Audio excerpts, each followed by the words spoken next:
Sevgilisindən şantaj yolu ilə 1 milyon manata yaxın pul tələb etməkdə ittiham olunan tiktoker Aybəniz Xəlilovanın Bənizin məhkəmə araşdırması başa çatıb. Doğru xəbər Azərbaycan bildirir ki, Bakı Ağır Cinayətlər Məhkəməsində keçirilən son iclasda hökm oxunub.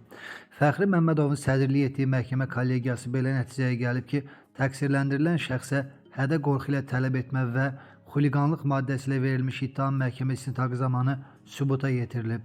Hökmə əsasən Bəniz 10 il 3 ay müddətinə azadlıqdan məhrum edilib.